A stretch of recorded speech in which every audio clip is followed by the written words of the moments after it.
Michael Harrison was born into $620 million, private jets, Ivy League education, a trust fund that made $50,000 every single day. But on the morning of his 28th birthday, Michael made a decision that shocked everyone who knew him. He walked away from it all. He moved to a small town 4 hours away, rented a studio apartment for $800 a month, and got a job as a janitor at the local community center. Why? Because every woman Michael had ever dated wanted his money, not him. And Michael was willing to lose everything to find out if real love even existed. What Michael didn't know was that the woman he was about to meet was playing the exact same game. And when their lives finally collided, it would change both their lives forever. Before we dive deeper, let us know in the comments where you're watching from. We'd love to hear from you. And if you're new here, click on the subscribe button so you never miss any of our upcoming videos. Let's go back 6 months. To the night Michael Harrison decided to disappear. Michael's father, Robert Harrison, owned Harrison Global Enterprises, one of the largest real estate development companies in America. His mother, Catherine, came from old money. Together, they were worth over $600 million. Michael had everything, except the one thing money couldn't buy: someone who loved him for who he was. At his parents' annual charity gala 3 months earlier, Michael was introduced to Rebecca Vanderbilt, daughter of a shipping magnate, Yale graduate, absolutely stunning. She touched Michael's arm and said she heard his father was expanding into the Dubai market, that it must be so exciting for the family portfolio. Michael forced a smile and said, "Yeah, it was exciting." Rebecca said her father believed real estate was all about strategic partnerships. Perhaps their families should discuss synergies.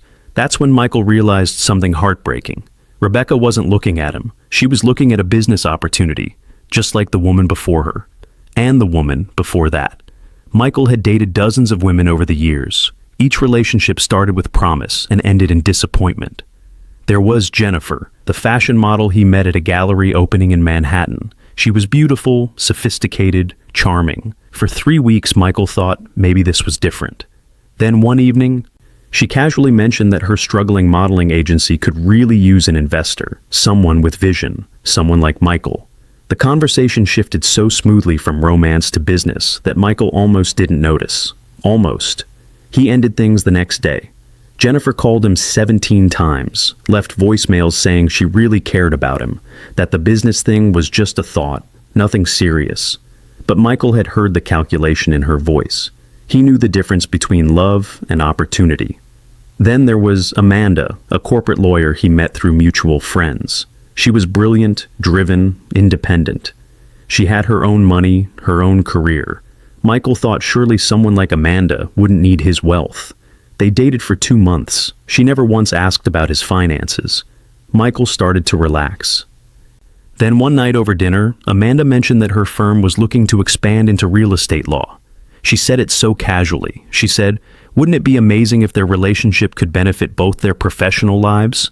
She said they could be a power couple, combining their resources and connections. Michael felt something die inside him that night. Even the independent ones, the successful ones, eventually saw him as a means to an end. There was Victoria, the senator's daughter, who spent their entire first date talking about political strategy and campaign financing. There was Lauren, who asked to meet his parents on their second date. There was Michelle, who Googled his net worth before they even went out and accidentally left the browser tab open on her phone. Michael saw it when she went to the bathroom. The search history showed his name, followed by the words net worth, trust fund, and inheritance timeline. Each rejection, each disappointment, each calculated smile had built a wall around Michael's heart. By the time he turned 28, Michael had stopped believing that anyone could see past the money. He'd stopped believing that love without agenda was even possible for someone like him. The breaking point came at his 28th birthday party. His parents had rented out an entire floor of the Plaza Hotel, 500 guests, a live orchestra, ice sculptures, champagne fountains. Michael stood in his custom-tailored suit, surrounded by people who called themselves his friends, and felt utterly alone. He'd excused himself from the main ballroom, needing air, needing space, needing anything other than another conversation about market trends and investment opportunities. That's when he heard his mother's voice coming from the private lounge down the hall. She was talking to Rebecca's mother, Victoria Vanderbilt. Michael stopped just outside the door. His mother was saying she thought Rebecca would be perfect for Michael. The Vanderbilt shipping connections, the Harrison real estate portfolio, it was a natural fit. Victoria agreed completely. She said Rebecca had been groomed for this kind of alliance since childhood. She understood how these families work. She knew what was expected. Catherine said that was exactly what they needed. She said Michael was a sweet boy, but he was naive about these things. He thought marriage should be about love. But Catherine said she and Robert had learned long ago that in their world, marriage was about legacy, about building dynasties, about strategic alliances that benefited both families. Michael stood there in the hallway, his hand on the wall, feeling like the floor was tilting beneath him. His own mother, the woman who'd tucked him in at night as a child, who'd kissed his scraped knees, who told him bedtime stories about princes finding true love. That woman was in there right now, discussing his marriage like it was a corporate merger. Victoria asked if Michael knew about their plans. Catherine laughed and said, "Of course not." She said Michael still believed in fairy tales. But he'd come around eventually. He always did what was best for the family. He always had. Michael wanted to storm in there, wanted to confront them. Wanted to scream that he wasn't a chess piece to be moved around their board. But instead, he stood there in silence, his heart breaking, and made a different decision. He would leave. He would disappear completely, and he would find out, once and for all, if there was anyone in this world who could love Michael Harrison for who he was, not what he had. The party continued without him. Michael slipped out a side entrance, took a cab back to his penthouse apartment, and spent the entire night planning his escape. He couldn't just run away. His father had connections everywhere, security teams, private investigators, the kind of resources that could find anyone, anywhere. Michael needed to be smarter than that. He needed to become someone else entirely, someone his father would never think to look for, someone so far beneath the Harrison family's notice that they'd never imagine their son could be living that life. That's when Michael thought of Thomas Bradford.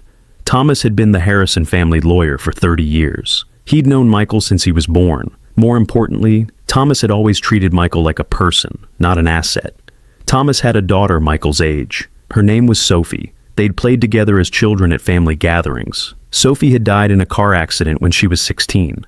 Michael remembered Thomas at the funeral, his face hollow with grief. Michael remembered thinking that Thomas understood loss in a way his own parents never had. His parents had lost business deals, lost opportunities, lost money, but they'd never lost someone they loved more than anything in the world. Michael called Thomas at 6 in the morning. Thomas answered on the second ring, his voice groggy but alert. Michael asked if they could meet, somewhere private, somewhere away from the office. Thomas must have heard something in Michael's voice because he didn't ask questions. He just said yes and suggested a small diner in Brooklyn, far from the Manhattan circles they usually traveled in. They met 3 hours later. Thomas slid into the booth across from Michael, ordered black coffee, and waited. Michael took a breath and said he needed Thomas's help.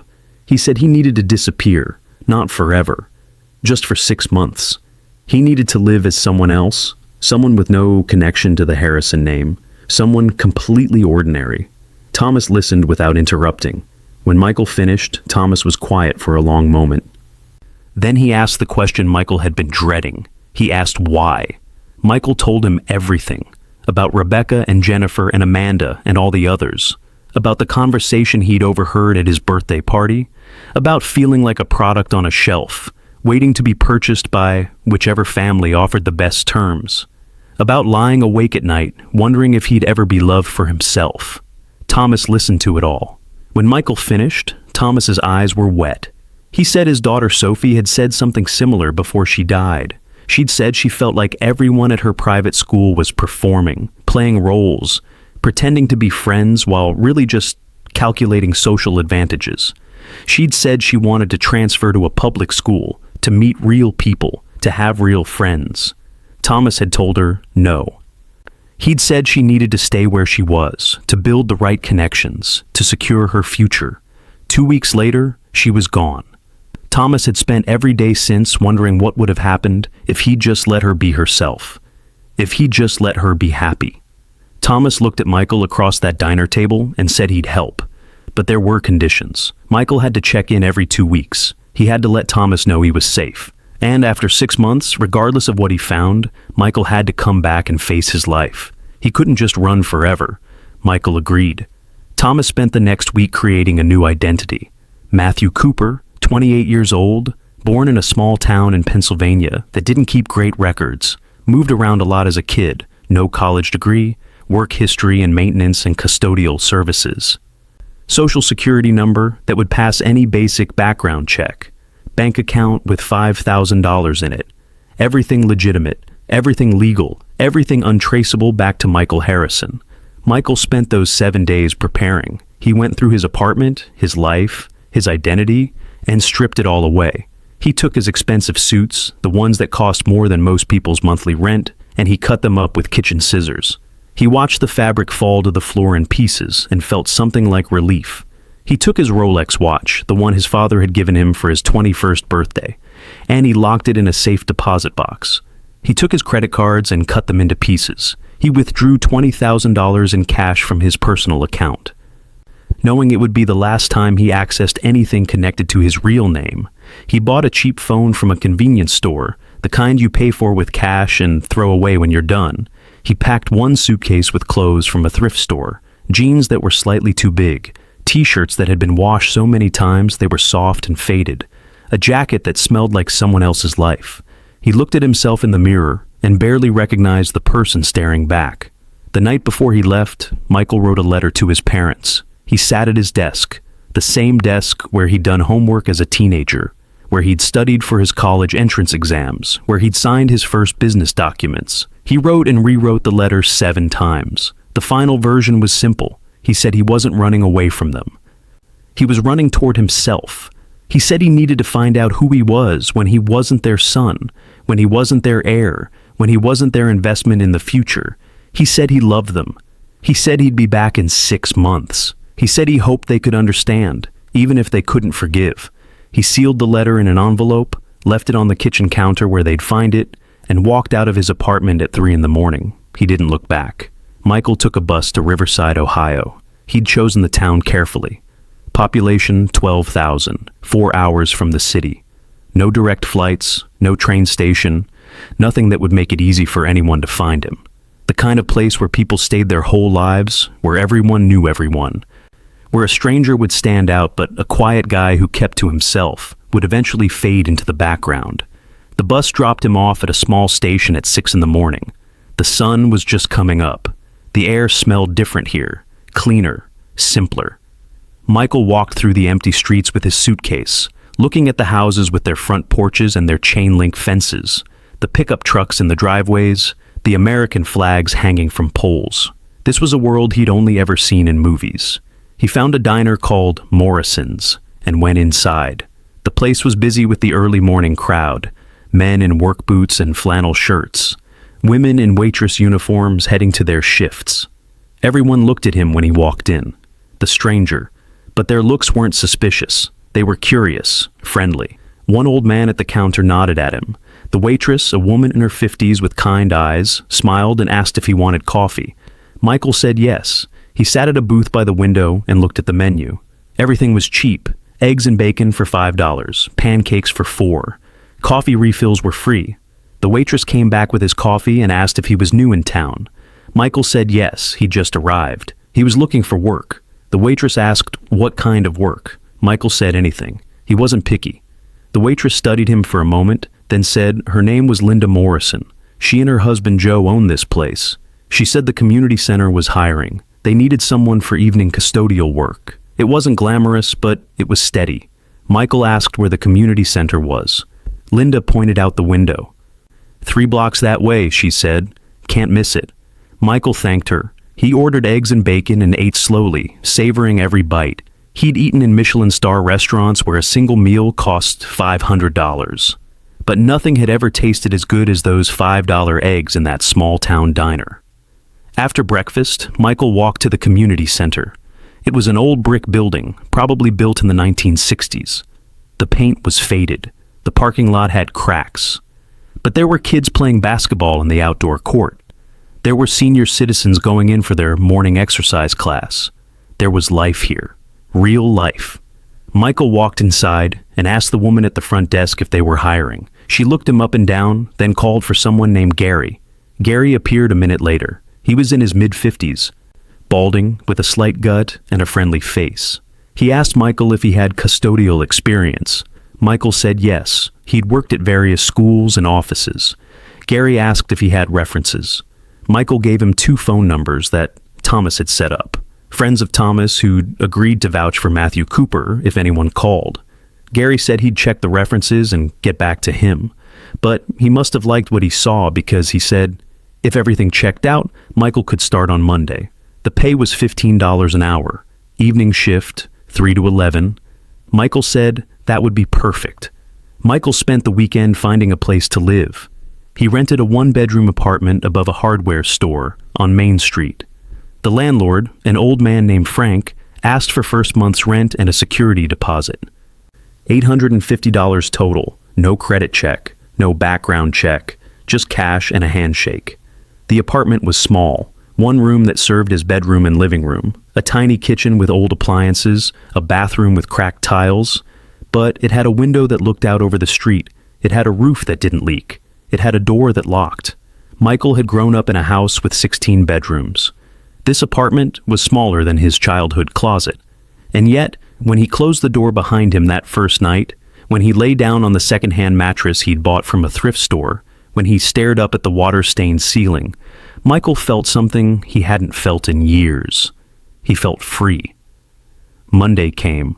Michael put on his thrift store jeans and a plain gray t-shirt. He walked to the community center and met Gary at the back entrance. Gary handed him a uniform, a blue work shirt with a patch that said Riverside Community Center, a pair of work pants, a set of keys. Gary showed him around.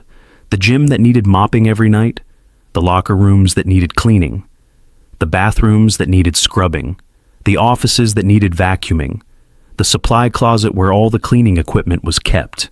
Gary explained the routine. Start with the bathrooms at 3, then the locker rooms at 4, the offices at 5, the gym at 6, everything else in between. Gary asked if Michael had any questions. Michael said no. Gary clapped him on the shoulder and said, "Welcome aboard." The work was hard, harder than Michael had ever imagined. His first day, he spent 3 hours scrubbing the gym floor. His back ached. His knees hurt. His hands were red and raw from the cleaning chemicals. He'd never done physical labor before. The closest he'd come was going to the gym with his personal trainer. But that was different. That was controlled. That was for an hour at a time with breaks in between. This was 8 hours straight of bending and lifting and scrubbing and pushing heavy equipment. By the time his shift ended at 11, Michael could barely walk. He limped back to his apartment, collapsed on his bed, and felt every muscle in his body screaming. But there was something satisfying about it too. Something real. He'd accomplished something with his own hands. He'd made something dirty clean. He'd earned his $15 an hour. No one had given it to him because of his last name. He'd worked for it. The next day was worse. His muscles were so sore he could barely get out of bed. But he got up anyway. He went to work. He did his job. And slowly, over the next 2 weeks, his body adjusted. His hands stopped blistering. His back stopped aching. He learned the rhythm of the work. He learned which supplies worked best. He learned shortcuts and techniques. He got better at it. And as he got better, he started to notice other things. He started to notice the people. There was Gary, his supervisor, who always had a joke ready. There was Margaret, who ran the senior exercise program, who brought homemade cookies every Wednesday. There was Tom, who coached the youth basketball team, who treated every kid like they mattered. There was Lisa at the front desk, who knew everyone's name and everyone's story. These people weren't trying to impress anyone. They weren't calculating advantages. They weren't networking. They were just living their lives, working their jobs, taking care of their community. And they treated Michael, Matthew Cooper, the janitor, with respect. Not because of who his father was or how much money he had, but because he showed up on time, because he did his job well, because he was kind to them. It was such a simple thing, such a basic thing. And yet, it was something Michael had never experienced before. For the first time in his life, people saw him. Not his bank account, not his connections, not his potential value, just him. 2 weeks into his new life, on a Tuesday evening, Michael was mopping the hallway outside the administrative offices. It was 7:30. Most people had gone home. The building was quiet except for the sound of his mop against the tile floor. He had his earbuds in, listening to music, lost in the rhythm of the work. He didn't hear the footsteps coming down the hall, didn't see the woman rushing toward him with an armful of papers, didn't notice anything until she crashed right into his mop bucket. Water went everywhere. Papers flew into the air. The woman let out a startled cry and stumbled backward. Michael grabbed her arm to steady her before she fell. Time seemed to slow down. The woman looked up at him. She had brown eyes, warm, kind eyes that went wide with surprise. Her hair was falling out of its ponytail. She had a smudge of ink on her cheek, and she was the most beautiful person Michael had ever seen. She said, "Oh my God," she was so sorry. She wasn't watching where she was going. Michael felt like his brain had stopped working. He managed to say no, it was his fault. He shouldn't have left the bucket there. Let him help. They both bent down to pick up the papers. Their hands touched as they reached for the same sheet. Michael felt electricity run through him. The woman pulled her hand back quickly, blushing. They gathered the papers in silence. When they stood up, they were close. Close enough that Michael could smell her perfume. Something light and floral, something that made his head spin. The woman held out her hand and said she was Rachel. Rachel Morrison. Michael took her hand and said he was Matthew. Matthew Cooper. She had a good handshake, firm but gentle. She held his hand for just a second longer than necessary. Or maybe he held hers. He wasn't sure. Rachel looked at the water all over the floor and said she really was sorry about the mess. Michael said it was fine, gave him something to do. Rachel laughed. It was a real laugh, not the polite, calculated laughs he was used to from the women in his old life. This was genuine, unguarded, beautiful. She said she'd let him get back to work then. Michael said, yeah, he should probably clean this up. Rachel started to walk away, then stopped and turned back. She said she hadn't seen him around before. Was he new? Michael said yes, he'd just started a couple weeks ago.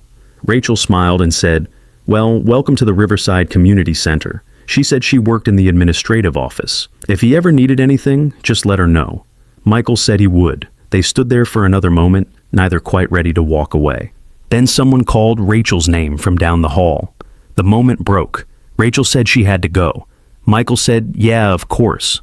She walked away. Michael stood there watching her go, his heart pounding in a way it never had before. He didn't know it then, but that moment, that collision in the hallway, that meeting that seemed like pure chance, would change everything. Because Rachel Morrison wasn't just the administrative coordinator at the community center. She had secrets of her own, secrets that mirrored Michael's in ways neither of them could have imagined. But for now, in that moment, Michael just knew one thing. He wanted to see her again. Over the next week, Michael found himself looking for Rachel everywhere. He took his breaks at times when he thought she might be in the break room. He cleaned the administrative offices more thoroughly than necessary, hoping she'd be working late. He invented excuses to walk past her desk. And every time he saw her, his heart did that same strange flip. Rachel seemed to be doing the same thing. She started taking her breaks at the same time he did. She'd walk past while he was mopping and stop to chat. She'd ask him about his day, tell him about hers. They'd talk about small things, the weather, the news, a funny thing that happened at work. But underneath the small talk, there was something else, a connection, a recognition, like two people who'd been looking for each other without knowing it. 3 weeks after they met, Rachel walked into the break room where Michael was eating his dinner. It was 8 o'clock at night. He hadn't expected anyone else to be there. Rachel looked surprised to see him too. She said she'd just finished some paperwork and was grabbing coffee before heading home. Michael said he was on his dinner break. She asked if she could join him. Michael said, of course. Rachel sat down across from him with her coffee. Michael was eating a peanut butter sandwich he'd made in his apartment that morning. Rachel looked at it and smiled. She said that was her favorite kind of sandwich. Simple, classic, can't go wrong with peanut butter. Michael laughed and said it was all he knew how to make. Rachel said she could teach him some other easy meals if he wanted. Michael said he'd like that. They sat there in the break room, under the fluorescent lights, drinking bad coffee and talking.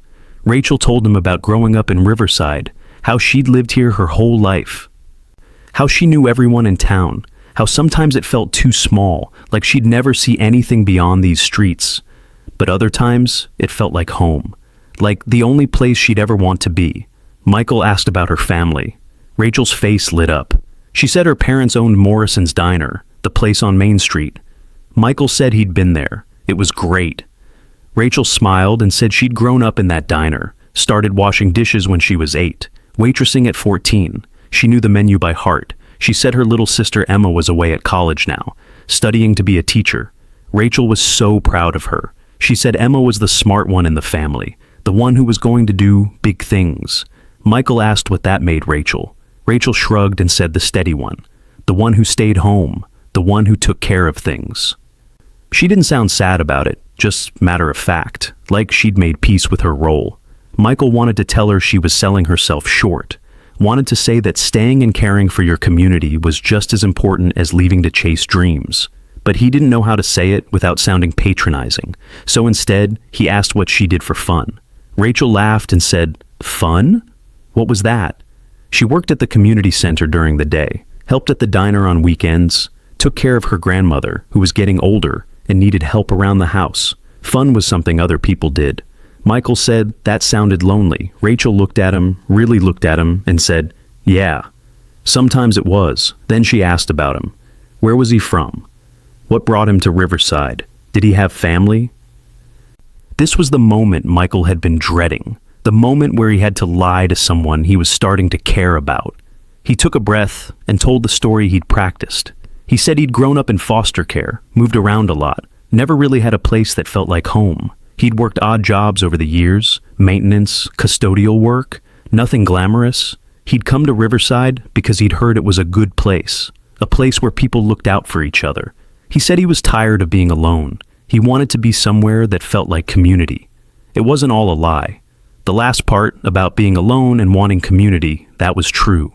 That was maybe the truest thing Michael had said in his entire life. Rachel reached across the table and touched his hand. Just briefly, just a moment. She said she was sorry he'd had such a hard time, but she was glad he was here now. Michael looked at her hand on his and felt his throat tighten with emotion. When was the last time someone had touched him with genuine compassion? When was the last time someone had cared about his pain instead of his portfolio? That night, walking back to his apartment, Michael felt something he hadn't felt in years. Hope. Maybe this could work. Maybe he could find what he was looking for. Maybe Rachel could be the person who loved him for who he was. But doubt crept in too, because he was lying to her. Every day with every conversation, he was building a relationship on a foundation of lies. How could anything real come from that?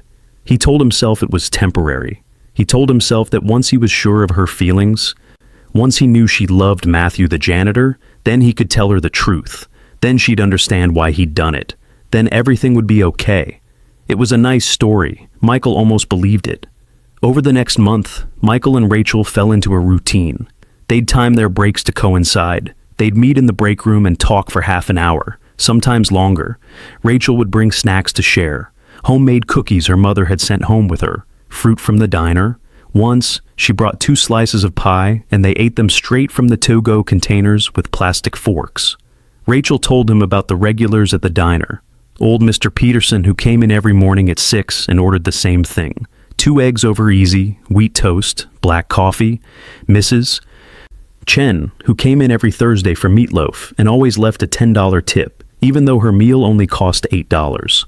The Thompson family, who came in after church every Sunday and whose 4 kids turned the place into chaos for exactly 45 minutes. Rachel knew all their stories, their joys and struggles, their anniversaries and disappointments. She cared about them, really cared. Michael could see it in the way she talked about them. Michael told Rachel about the people he met in his work, how he'd helped set up chairs for Margaret's senior exercise class and stayed to watch for a few minutes. How those 70 and 80-year-olds moved with more energy than people half their age. How Margaret had told him that exercise wasn't about looking good. It was about being able to keep living your life on your own terms. How Tom, the basketball coach, had asked Michael to help referee a practice game, and Michael had been terrible at it, but the kids had laughed and high-fived him anyway. How Lisa at the front desk had told him about her daughter, who was applying to colleges and was stressed about scholarships. How Michael had wanted to help, but didn't know how. without revealing who he really was. He caught himself before saying that last part out loud. One evening, Rachel asked Michael if he wanted to go for a walk after his shift ended. It was early autumn, the air was cool, the leaves were starting to turn. Michael said yes without hesitation. They met outside the community center at 11:15. The streets were quiet. Most of the town was asleep. They walked down Main Street, past the closed shops, past the diner where Rachel's parents were probably cleaning up from the dinner rush. They walked to the river that ran along the edge of town. There was a path there, a simple gravel trail that followed the water. The moon was bright enough to see by. They walked in comfortable silence for a while. Then Rachel said she had a confession to make. Michael's heart skipped. Rachel said she'd been hoping to run into Matthew since the first time they met. She'd been timing her schedule to match his. She said she felt silly admitting it, like she was back in high school. But she wanted him to know. She liked spending time with him. Michael stopped walking. He turned to face her. He said he'd been doing the same thing. He said every day the best part of his job was the chance that he might see her. They stood there by the river, looking at each other in the moonlight. Michael wanted to kiss her, wanted it more than he'd ever wanted anything. But something held him back. The lies, the deception, the knowledge that she didn't really know who he was. Rachel stepped closer. She said Matthew, just his fake name. But the way she said it made it sound real, made it sound like that really was who he was. She said, was it okay if she kissed him? Michael's breath caught. He said yes. Rachel stood on her toes and kissed him. It was soft, tentative, perfect. Michael felt like every nerve in his body was on fire. He put his arms around her and kissed her back. They stood there by the river, holding each other, and Michael thought, this is what I've been looking for. This is what real feels like. They started seeing each other outside of work after that. Rachel would finish her day at the community center and wait for Michael's shift to end. They'd go for walks. They'd sit by the river and talk. On his days off, Michael would meet Rachel at the diner and sit at the counter while she helped her parents. Linda and Joe Morrison treated him like family from the start. Joe would cook him meals and refuse to let him pay. Linda would send him home with leftovers. They asked about his life, his day, his plans. They treated him with the kind of casual affection that Michael had never experienced. His own parents loved him, he knew that. But their love came with expectations, requirements, conditions. The Morrisons' love was simple. You're dating our daughter, you make her happy. You're family now, that's it. If you're still watching at this point, drop a comment with, I'm still here. Let's see who's truly following this shocking story.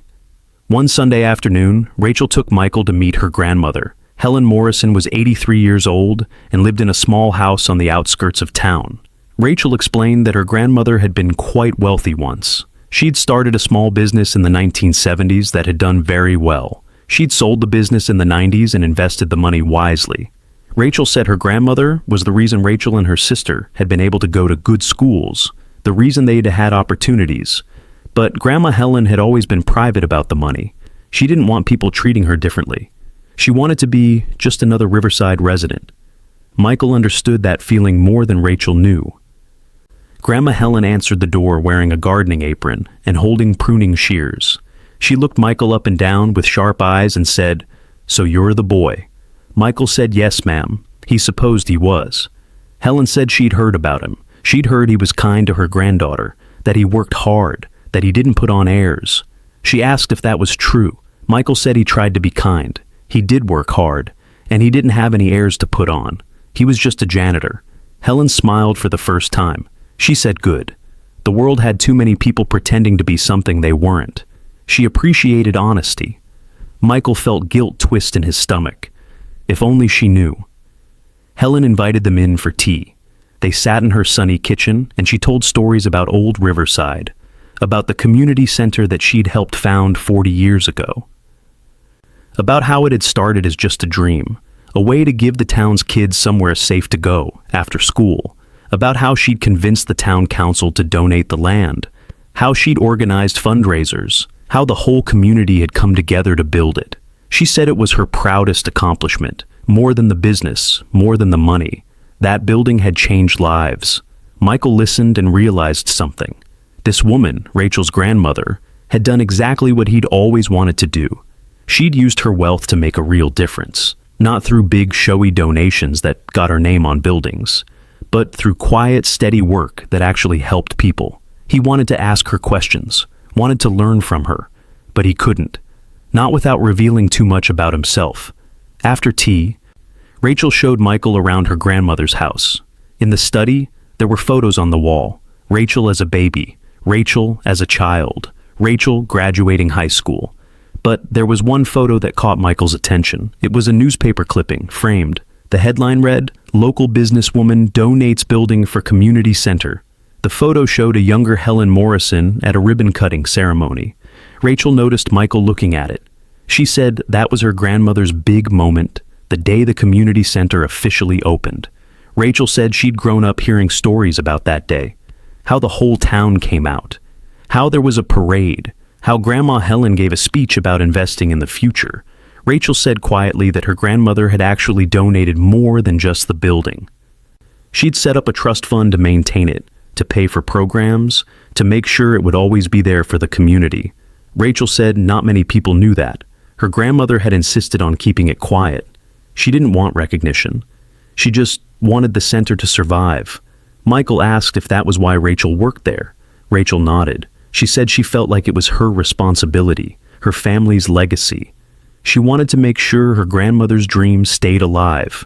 Michael felt his chest tighten. Here was another thing they had in common: the weight of family legacy, the desire to make a difference, the struggle between what was expected and what felt right. He wanted to tell her everything right then, but they were interrupted by Helen calling them back to the kitchen for more tea. That evening, as Michael walked Rachel home, she told him more about her family, about the trust fund her grandmother had set up, not just for the community center, but for Rachel and Emma too. Rachel said there were conditions. She and Emma would inherit everything when they turned 30, but only if they were married. It was an old-fashioned requirement, something her grandmother believed in. Rachel said she understood the intention. Her grandmother wanted to make sure they were settled, that they had partners to share their lives with. But it felt like pressure sometimes. Rachel would turn 27 in a few months. She had 3 years to find someone to marry, or she'd lose access to the full inheritance. Emma was only 22, so she had more time. But Rachel felt the deadline looming. She said quickly that she wasn't telling Michael this because of the money. She didn't care about that. She just wanted him to understand why her grandmother had been so scrutinizing today, why her family took relationships seriously. Michael said he understood, but inside, something cold had settled in his stomach. A trust fund, a marriage requirement, a deadline. It was exactly the kind of complication he'd been trying to escape. Over the next few weeks, Michael tried to push the worry away. Rachel had been honest with him. She'd told him about her situation. She'd said she wasn't interested in him for the money. He should believe her, but doubt kept creeping in. Old wounds, old betrayals. The memory of every woman who'd ever seen him as a means to an end. Michael started watching Rachel more carefully, looking for signs. Was she pushing their relationship to move faster? Was she hinting at a future together? Was she calculating the timeline? But he didn't see any of that. Rachel was just Rachel, kind, genuine, present. She never talked about marriage, never pushed for commitments. She just seemed happy to be with him, to take things as they came. Michael felt ashamed of his suspicions, but he couldn't make them go away entirely. Then came the afternoon that changed everything. Michael was cleaning the administrative offices. It was 4 o'clock.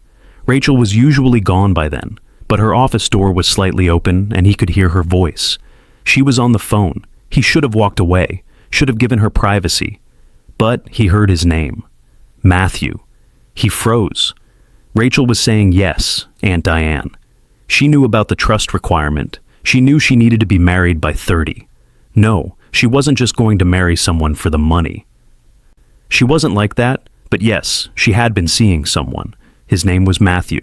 There was a pause while she listened. Then Rachel said he was a janitor. She knew how that sounded, but he was genuine. He was kind. He didn't care about money. That's what she'd been looking for. Another pause. Rachel's voice took on a defensive tone.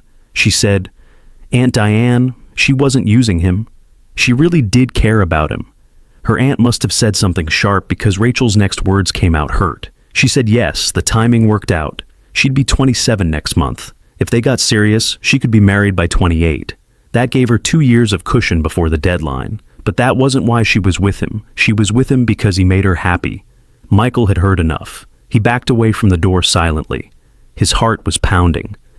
His hands were shaking. The timing worked out. Those 3 words echoed in his head. He'd wanted so badly to believe that Rachel was different, that she was the one person who saw him for who he was. But now he knew she'd been calculating just like all the others.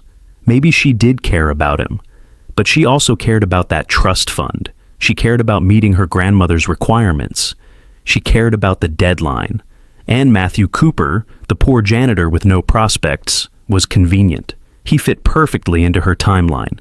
Michael finished his shift on autopilot. When Rachel came to find him for their usual walk, he made excuses. He said he wasn't feeling well. He needed to get home. Rachel looked concerned. She asked if he was okay, if he needed anything. Michael said no, he just needed rest. He'd see her tomorrow. He could see the hurt in her eyes. She knew something was wrong, but she didn't push. She just said, "Okay, feel better," and let him go. Michael went back to his apartment and sat in the dark. He'd been in Riverside for 3 months. 3 months of living a lie. 3 months of pretending to be someone he wasn't. 3 months of hoping to find something real. And what had he found?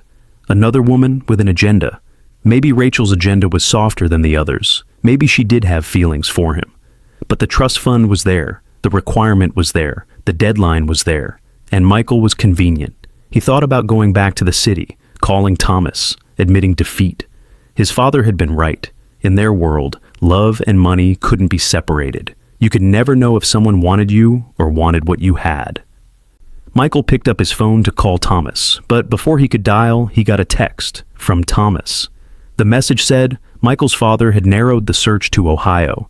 He'd hired additional investigators. Thomas said Michael needed to make a decision soon. Either come home or go deeper undercover.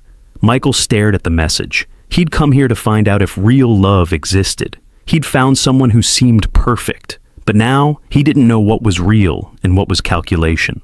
The next day, Michael avoided Rachel. He took his breaks at different times. He cleaned areas of the building where she wouldn't be. He couldn't face her without knowing how he felt, without deciding what to do. But Rachel found him anyway.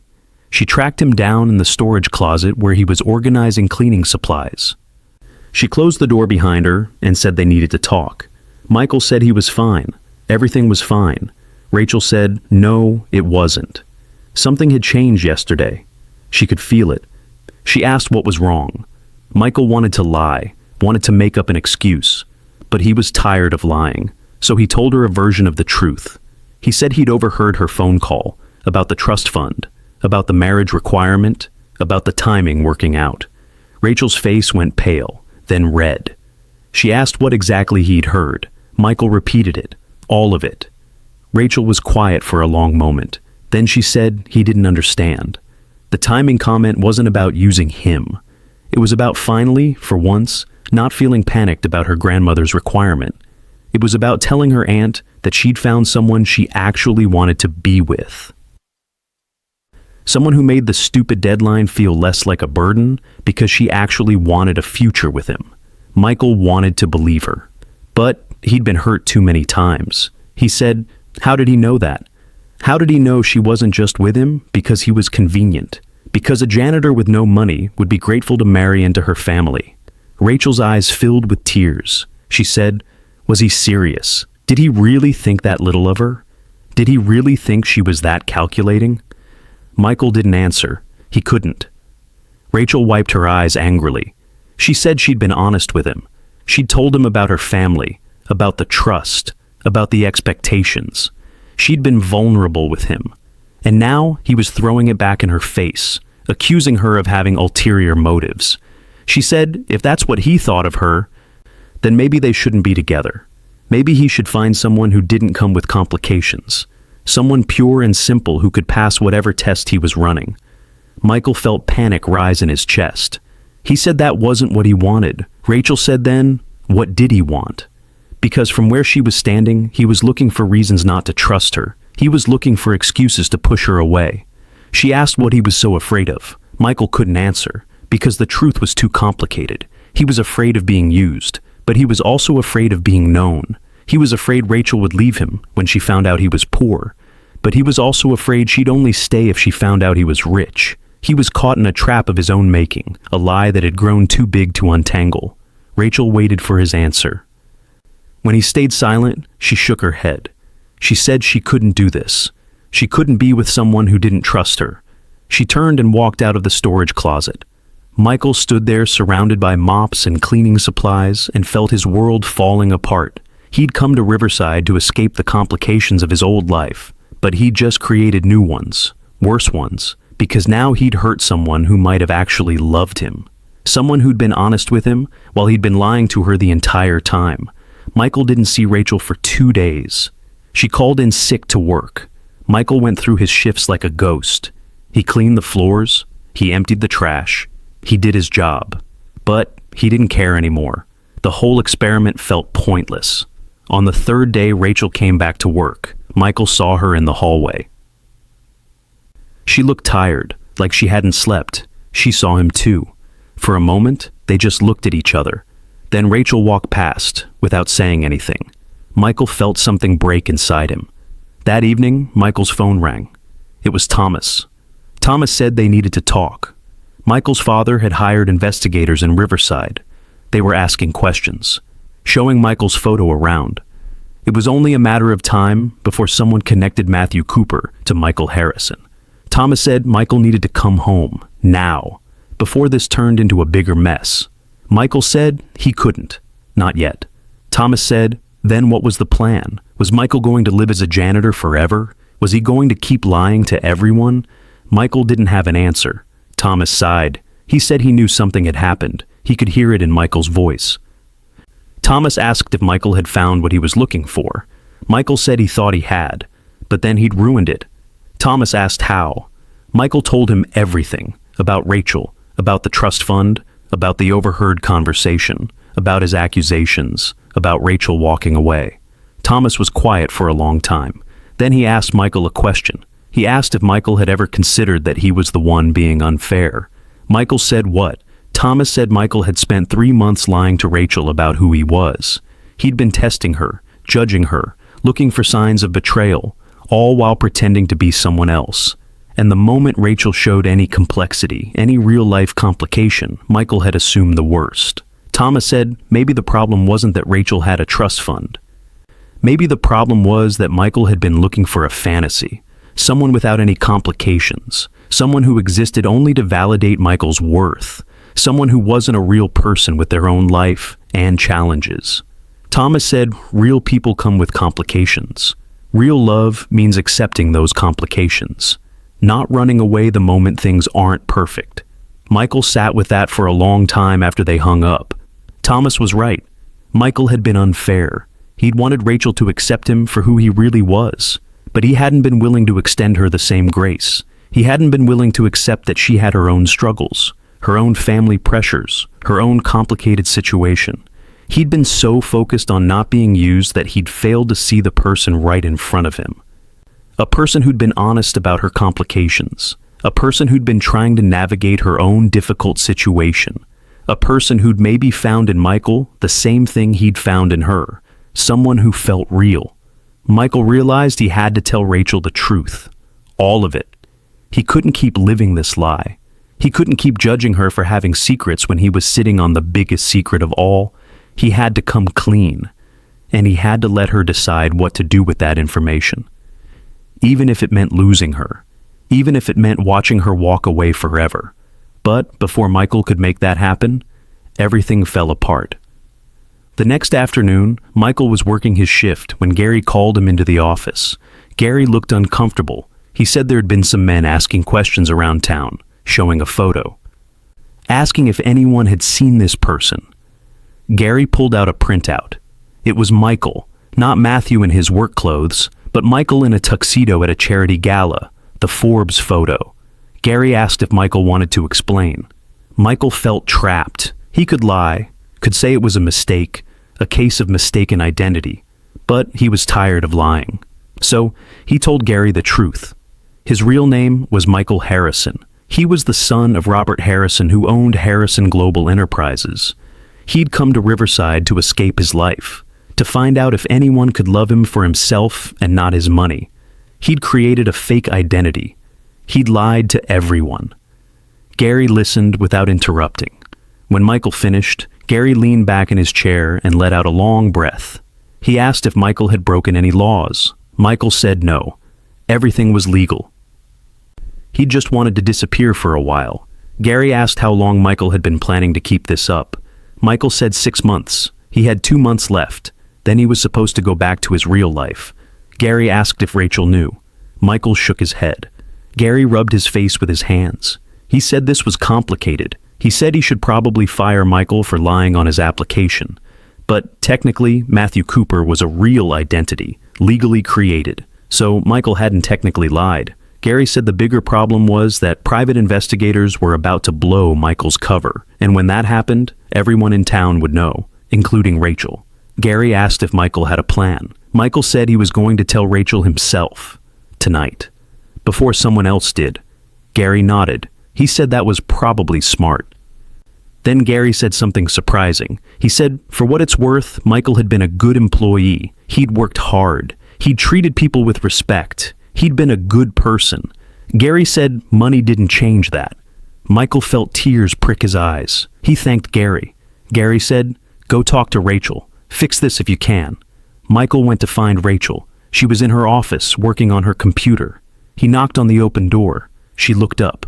Her expression was guarded. She asked what he wanted. Michael said he needed to talk to her. It was important. Rachel said she was busy. Michael said, please. It couldn't wait. Something in his voice must have convinced her because she saved her work and gestured for him to come in. Michael closed the door behind him. He sat down across from her. He took a breath and said his name wasn't Matthew Cooper. Rachel's expression didn't change. She said she knew. Michael's heart stopped. He asked what? Rachel said her sister Emma had figured it out a week ago. Emma had been doing research for a college paper on successful business families. She'd seen Michael's photo. She'd recognized him from when she'd visited the community center. So Emma had done some digging. She'd found articles, photos, information about the Harrison family. Emma had called Rachel and told her everything. Rachel had spent the last week knowing the truth, knowing that Matthew was really Michael, knowing that he'd been lying to her the entire time. Michael felt like the floor was dropping out from under him. He asked why Rachel hadn't said anything. Rachel's eyes filled with tears. She said because she'd been trying to figure out what it meant, trying to understand why he'd lied, trying to decide if anything between them had been real. She said she'd wanted to confront him, but then they'd had that fight about the trust fund, and she'd realized that Michael didn't trust her anyway. So what was the point? Michael said it wasn't that he didn't trust her. He was just scared. Rachel said of what? Michael said of being used, of being seen as a bank account instead of a person, of having another relationship that was really just a transaction. Rachel said, and what about him? What about his transaction? He'd been testing her, playing a role, lying about who he was, so he could judge whether she passed some kind of purity test. She said, how was that any different than what he was accusing her of? Michael didn't have an answer. Rachel was right. He'd been doing exactly what he feared others would do to him. He'd been using her, using their relationship, using her feelings, all to validate his own worth. He'd been so focused on protecting himself that he'd never stopped to think about what he was doing to her. Rachel wiped her eyes. She said she'd fallen in love with Matthew the janitor, the guy who mopped floors and made terrible jokes and listened to her stories. The guy who met her grandmother and helped at her parents' diner and treated everyone with kindness. She'd thought that was who he was, but now she didn't know. Was any of it real? Or was Matthew just a character Michael was playing? Michael leaned forward. He said Matthew was real. Matthew was the person he wanted to be, the person he could be when all the pressure and expectations were stripped away. Matthew was the truest version of himself, the version without all the noise. Michael said when he was with Rachel, he wasn't pretending. His feelings were real. His love for her was real. Everything else was fake, but that was real. Rachel looked at him for a long moment. Then she asked if he understood how that made her feel. To know that the person she loved wasn't who he said he was. To know that every conversation had been built on a lie.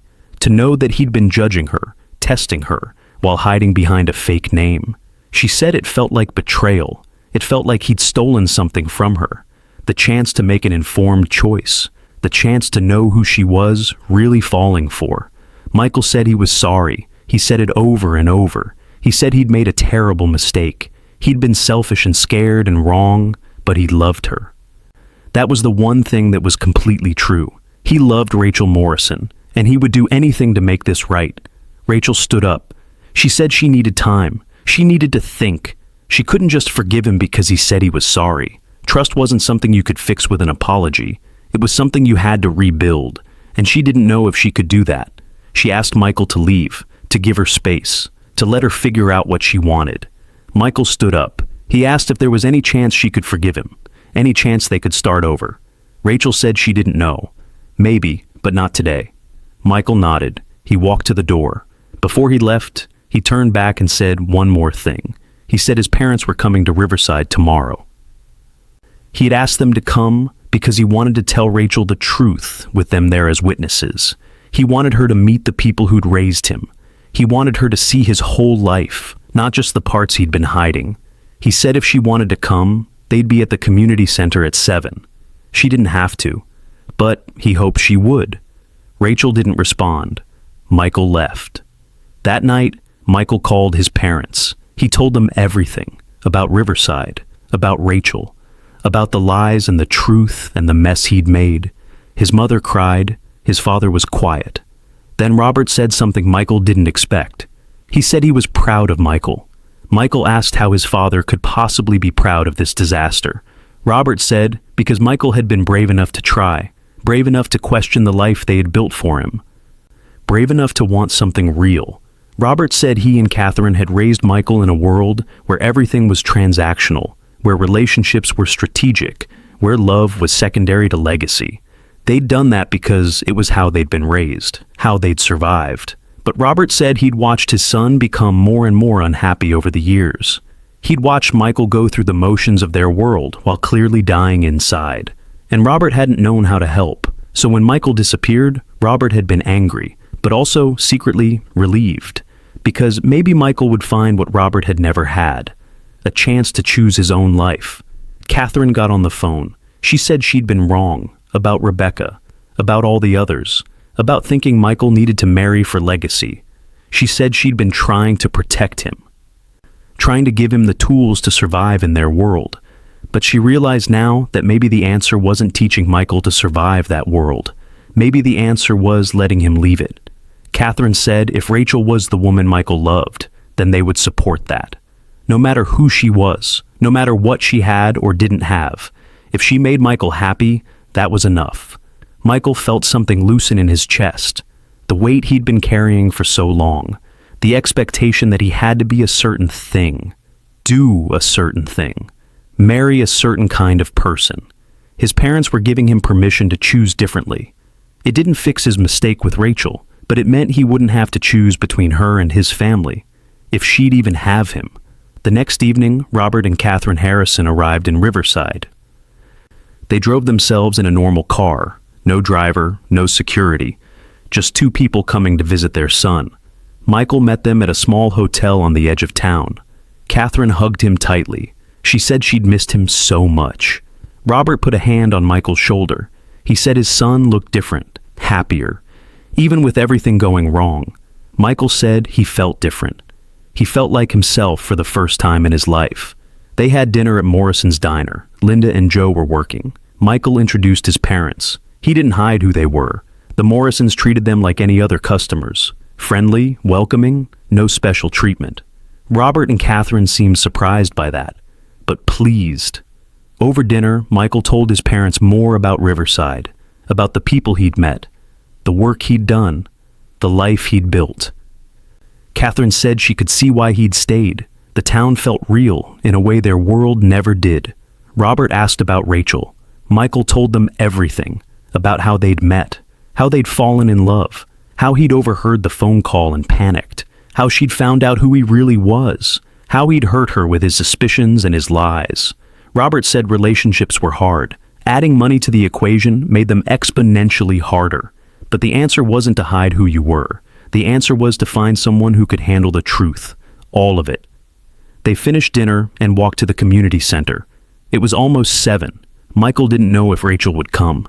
He'd told her when and where, but he hadn't heard from her since their conversation. They walked into the main hall. Gary was there. He'd agreed to open the building for them. Gary shook hands with Robert and Catherine. He said their son was a good man. Whatever mistakes he'd made them from a place of real pain. Gary said he hoped they could all figure this out. At 7 o'clock, the door opened. Michael's heart stopped. Rachel walked in. She looked nervous, uncertain, but she'd come. Michael introduced her to his parents. Robert shook her hand and said he'd heard wonderful things about her. Catherine hugged her. She said thank you for coming. Rachel said she almost didn't, but she wanted to hear what Michael had to say. With his family there, she wanted the whole truth. Michael nodded. He asked everyone to sit. They sat in a circle in the main hall, the same hall where Michael had mopped floors for 3 months, where he'd worked and sweated and found purpose. He took a breath and told Rachel everything. He told her about growing up in the Harrison family, about the wealth and the privilege and the crushing loneliness. He told her about Rebecca and Jennifer and Amanda and all the others, about how every relationship had been tainted by calculation, about overhearing his mother discuss his marriage like a business deal, about feeling like he was suffocating in a life he never chose. He told her about meeting Thomas, about creating Matthew Cooper, about choosing Riverside because it seemed like the kind of place where people were real, about taking the janitor job because he wanted to know what it felt like to work for his money, to earn respect instead of being given it because of his last name. He told her about meeting her in that hallway, about falling for her immediately, about how every moment they'd spent together had felt more real than anything in his previous life. He told her about his fear when he learned about her trust fund, about how it had triggered every old wound, about how he'd let that fear turn into suspicion. He told her he'd been wrong, unfair, selfish, but his love for her had never been a lie. Rachel listened to all of it. She didn't interrupt, didn't react, just listened. When Michael finished, there was a long silence. Then Rachel spoke. She said she understood why he'd done it. She even understood why he'd panicked about the trust fund. But understanding wasn't the same as forgiving. She said he'd taken away her choice. He'd decided that he got to test her while hiding his own truth. That wasn't partnership. That wasn't trust. That was control. She said if they were going to have any chance, things had to change. She had to know who he really was. All of him, not just the parts he chose to show. And he had to trust her. Actually trust her. Not just say the words. Michael said he would. He would do whatever it took. Rachel said it wouldn't be easy. She was angry. She was hurt. She didn't know if she could get past this, but she was willing to try. Because despite everything, she did love him. Both Matthews and Michael, the janitor and the heir, all of it. Catherine spoke up then. She said she knew how Rachel felt. She said when she'd married Robert, she'd been young and naive. She'd thought love would be enough. But money had complicated everything. Expectations, pressure, people wanting things from them. She said it had taken years for her and Robert to figure out how to be real with each other, how to be partners instead of playing roles. She said if Rachel and Michael wanted this to work, they'd have to figure that out too. They'd have to decide what kind of life they wanted, whether they wanted to live in the world Robert and Catherine inhabited, with all its complications, or whether they wanted to build something different. Catherine said there was no right answer, but they had to choose together. Rachel looked at Michael. She asked what he wanted. Michael said he wanted a life where he could be himself, where he didn't have to pretend, where his work mattered, his relationships mattered, where he wasn't defined by his last name or his bank account. But he also didn't want to pretend that money didn't exist. He couldn't go back to being just Matthew Cooper. That wasn't sustainable. He needed to find a way to be both. Michael Harrison, who happened to work as a janitor sometimes, who happened to care about community, who happened to have wealth but didn't let it define him. Rachel nodded slowly. She said she wanted that too. A life where she could be herself, where she didn't have to hide her family's wealth, but didn't have to be defined by it either, where she could work at the community center because she loved it, not because she had to prove something.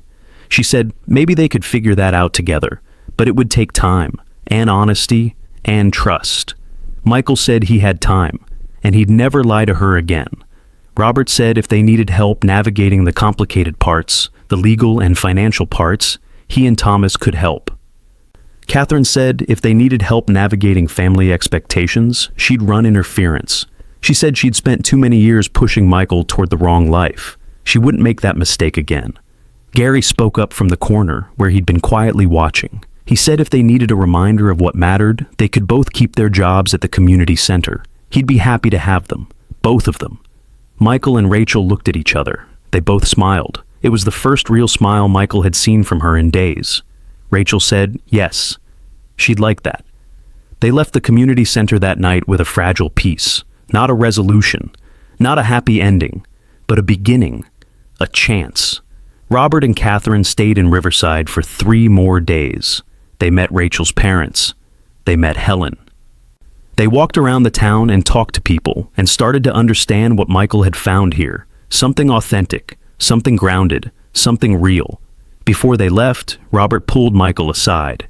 He said he was going to make Michael an offer. When Michael came back to the city, and he would have to eventually, Robert wanted Michael to take over a new division of Harrison Global, a division focused on community development, affordable housing, mixed-use spaces that actually served neighborhoods instead of just making money.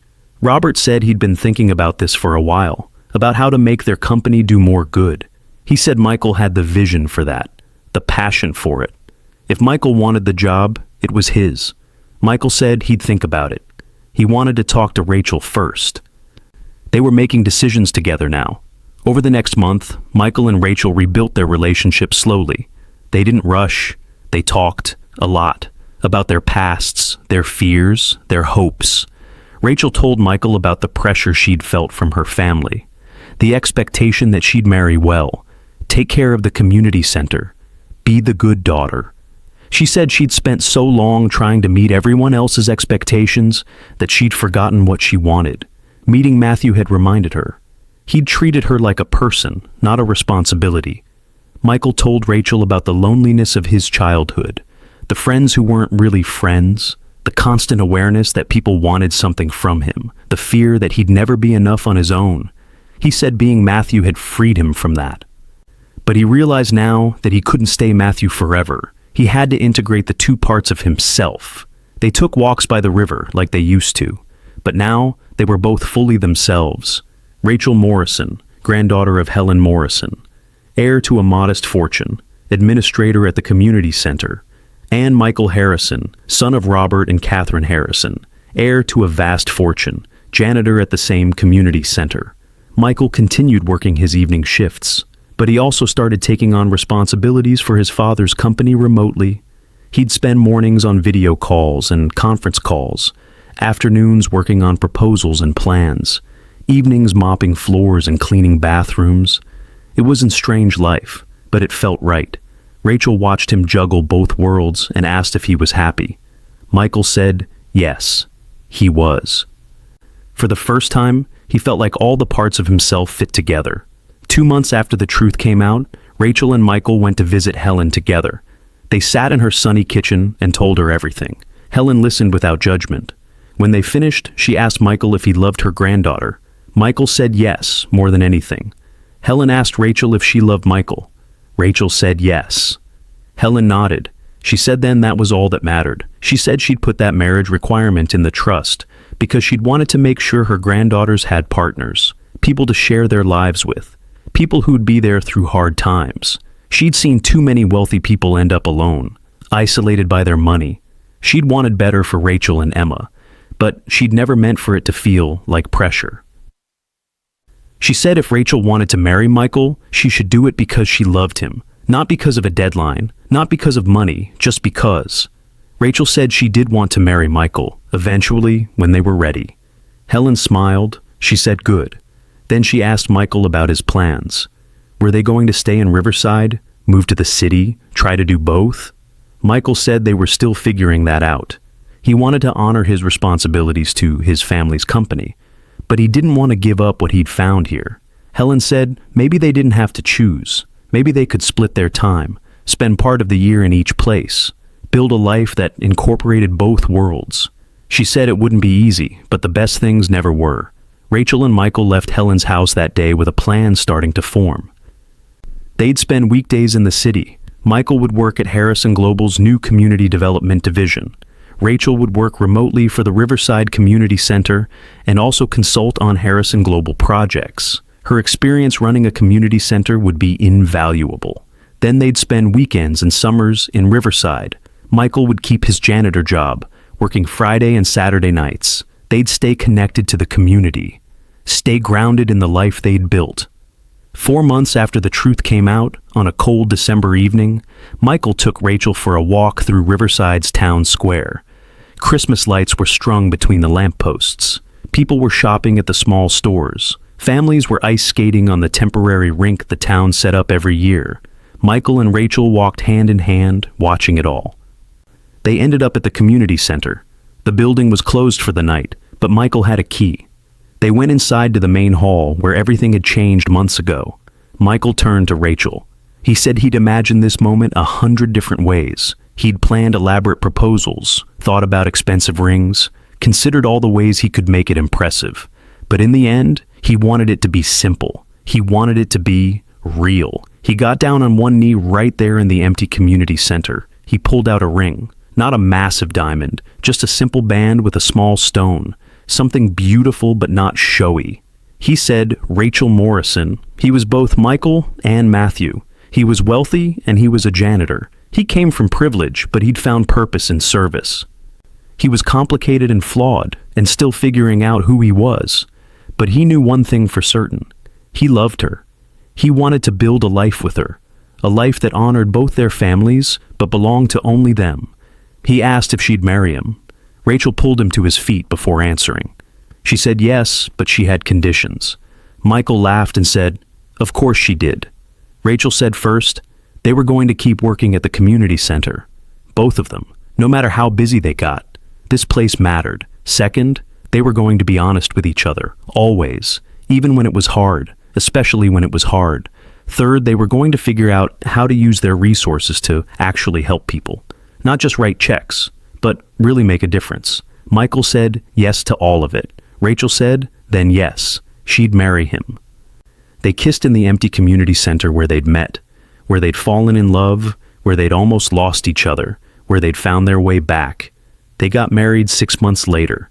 The wedding was in Riverside, in the community center's gymnasium. They decorated it simply. White lights, flowers from local gardens. Nothing extravagant.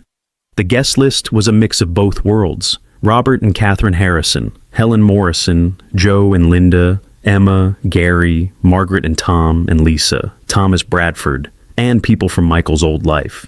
But not the Rebeccas and Jennifers, not the people who'd only cared about the Harrison name, just the few people who had actually been real friends.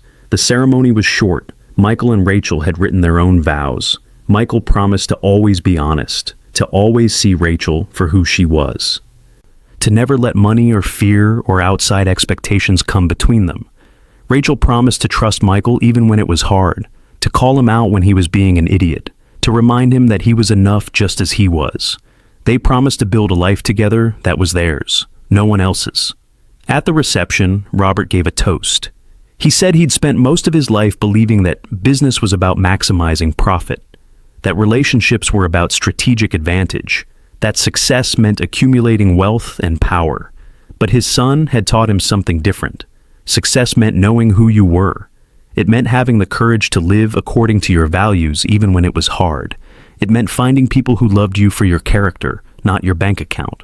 Robert said he was grateful to Rachel for loving his son, for challenging him, for helping him become the man he was meant to be. Catherine gave a toast too. She said she'd spent years trying to shape Michael into what she thought he should be, trying to protect him by teaching him the rules of their world. But she'd been wrong. The best protection wasn't learning to survive in a harsh world. It was finding people who made the world less harsh. She said Rachel had done that for Michael, and Michael had done that for Rachel. Catherine said she was proud of them both. Helen gave the final toast. She said she'd lived long enough to see that money was complicated. It could do tremendous good or tremendous harm. It could free you or trap you. It all depended on how you used it. and more importantly, who you were underneath it. She said she'd watched her granddaughter grow into a woman of character, someone who cared about people, who worked hard, who gave back.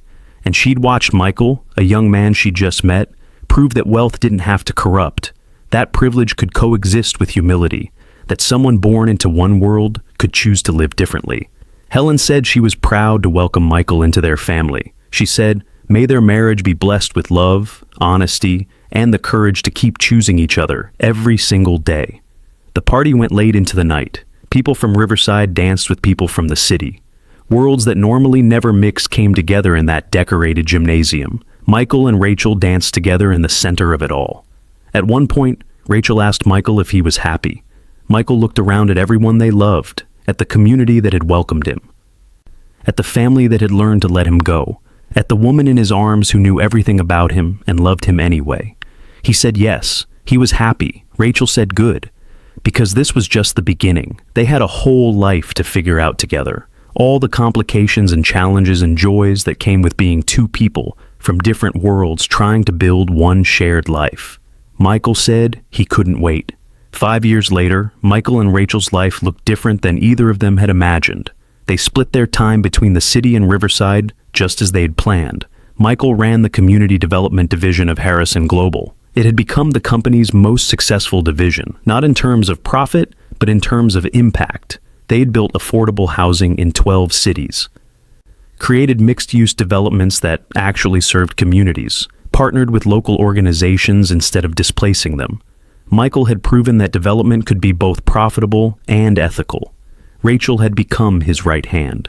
She'd left her administrative job at the Riverside Community Center, but stayed on the board. She consulted on all of Harrison Global's community projects. Her insight was invaluable. She knew how to talk to communities, how to listen, how to design programs that actually helped, instead of just looking good on paper. Together, they'd created something meaningful, but they'd kept their promise. Every weekend, they went back to Riverside. Michael still worked his Friday and Saturday night shifts at the community center. He still mopped floors and cleaned bathrooms. People thought he was crazy, a billionaire working as a janitor. But Michael said it kept him grounded, reminded him where he'd come from, what mattered. Rachel worked alongside him sometimes, not because she had to, but because it felt right. They had also expanded Helen's trust. The community center had been renovated. New programs had been added. A tech lab, an art studio, a commercial kitchen where cooking classes were held, all funded by the Morrison and Harrison families working together. Helen had passed away 2 years after the wedding. She'd died peacefully in her sleep, content knowing her granddaughters were taken care of, not because of money, but because they'd found partners who truly loved them. Emma had married a teacher she'd met in graduate school, a man who had no money but had a huge heart. Helen had loved him immediately. Michael and Rachel's apartment in the city was nice, but not extravagant. They could have afforded a penthouse, could have lived in luxury. But they'd chosen something simpler, comfortable, but not showy. They donated most of Michael's trust fund income to various causes, kept enough to live comfortably, gave away the rest. Michael's parents had been surprised at first, but they'd come to respect it. Robert had even started doing the same with his own wealth, giving more, showing off less. Catherine volunteered at a community center in the city. She said Michael had inspired her, shown her a different way to live. The Harrison family gatherings were different now too, less formal, more genuine, real conversations instead of networking, real relationships instead of strategic alliances. Michael had changed the family culture simply by refusing to participate in the old one. On a Saturday evening, 5 years after their wedding, Michael was finishing his shift at the Riverside Community Center. He was pushing his mop cart toward the storage closet when he heard a child's voice. "Daddy!" He turned to see his daughter running down the hallway toward him. She was 3 years old, all wild curls and bright eyes. She crashed into his legs and hugged him. Michael dropped the mop handle and picked her up. He asked what she was doing here. Rachel appeared at the end of the hallway. She was pregnant with their second child, due in 2 months. She said she thought she'd bring dinner and eat with Michael on his break. Their daughter had insisted on coming. She wanted to see Daddy work. Michael carried his daughter back to where Rachel was standing. They walked to the break room together. the same break room where Michael and Rachel had fallen in love 5 years ago. They sat at the same table, ate sandwiches from the same vending machine that still made terrible coffee. Their daughter asked Michael why he cleaned floors. Michael said, because it was good work, because it helped people, because it reminded him what was important. She asked if he was a prince. Michael laughed. He said no. Why did she think that? She said, because Grandma Catherine had shown her pictures of Daddy wearing a crown at something called a charity gala. Michael said that was just a costume. He wasn't a prince, he was just a person who'd been lucky. And when you're lucky, you have a responsibility to help other people. She seemed to accept that. She asked if she could help clean too. Michael said when she was older. Right now her job was to be a kid, to play and learn and be kind to people. She said, okay, and went back to eating her sandwich. Rachel watched Michael with their daughter and smiled. She said he was a good father. Michael said he was trying. He wanted their kids to grow up differently than he had, to understand that wealth was a tool, not an identity. That work had dignity regardless of the paycheck, that people mattered more than things. Rachel said they were doing okay. Their kids would be okay, because they had both parents showing them what mattered. Michael reached across the table and took Rachel's hand. He said thank you. Rachel asked for what? Michael said for seeing him, the real him, for loving both Matthews and Michael, for being patient while he figured out how to be both, for building this life with him. Rachel squeezed his hand. She said, thank you for being brave enough to disappear, brave enough to want something different, brave enough to believe she could love you for who you were. She said they'd both taken risks, both been vulnerable, both chosen honesty over safety. And it had worked. They'd built something real. Michael finished his shift that night with his family there. His daughter followed him around asking questions about every piece of equipment. His wife sat in the break room working on her laptop, occasionally looking up to smile at him, and Michael felt a peace he'd never known in his old life. He was exactly who he was meant to be, not hiding, not pretending, just living honestly, using his privilege to make a difference. Doing work that mattered, loving people who saw him. That night, after putting their daughter to bed in the apartment above the hardware store that they still kept for weekends in Riverside, Michael and Rachel sat on the roof looking at the stars. It was something they'd started doing years ago, a quiet ritual, a moment to just be together. Rachel said she'd been thinking about Helen lately, about the advice she'd given them, about how the best things were never easy. Michael said their life wasn't easy, it was complicated, full of contradictions. They were wealthy, but worked as if they weren't. They were privileged, but tried to use that privilege responsibly. They lived in two worlds and fully belonged to neither. Rachel said maybe that was okay. Maybe the answer wasn't to fully belong to one world or the other. Maybe the answer was to create their own world, one that took the best from both. The resources and opportunities that came with wealth, the groundedness and authenticity that came from real work and real community. Michael said he liked that. He liked the world they were building, for themselves, for their kids, for the people their work touched. They sat in silence for a while. Then Rachel said she had a confession. Michael's heart still did a little flip when she said things like that, even after 5 years, even though he trusted her completely. Old fears died hard. Rachel said she'd been offered a job, a big job. Director of Community Engagement for a national nonprofit. It would mean traveling, being away from Riverside more, possibly relocating. Michael asked what she wanted to do.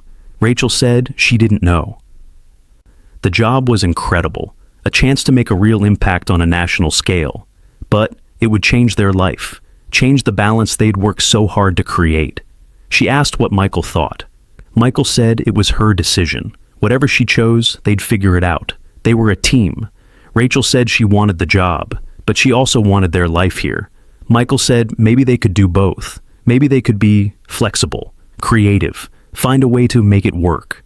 Rachel said that was what she loved about him, his willingness to figure things out, to not be rigid about what their life had to look like. They made a plan that night. Rachel would take the job. They'd spend 3 weeks a month traveling and working, 1 week a month in Riverside. Michael would continue his remote work, continue his weekend shifts, but they'd build in flexibility. They'd bring their kids. They'd turn it into an adventure. It wouldn't be easy, but they'd committed to building a life that was theirs. That meant being willing to evolve, to change, to keep choosing each other even when the circumstances shifted. 2 months later, after their son was born, they started their new adventure. They traveled to communities across the country. Michael worked on development projects. Rachel built engagement programs. They brought their kids, showed them different ways of living, different kinds of communities, different kinds of people. Their daughter learned that home wasn't a place.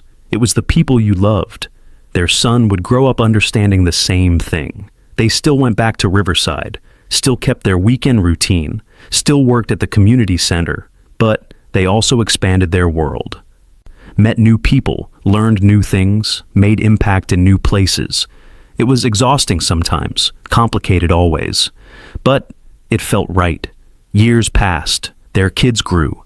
The Riverside Community Center thrived. Harrison Global's Community Development Division became a model for ethical business. Michael and Rachel's marriage deepened. They fought sometimes, about balance, about priorities, about how to handle the constant tension between their wealth and their values. But they always came back to each other, always remembered what mattered, always chose honesty and vulnerability over pride and self-protection.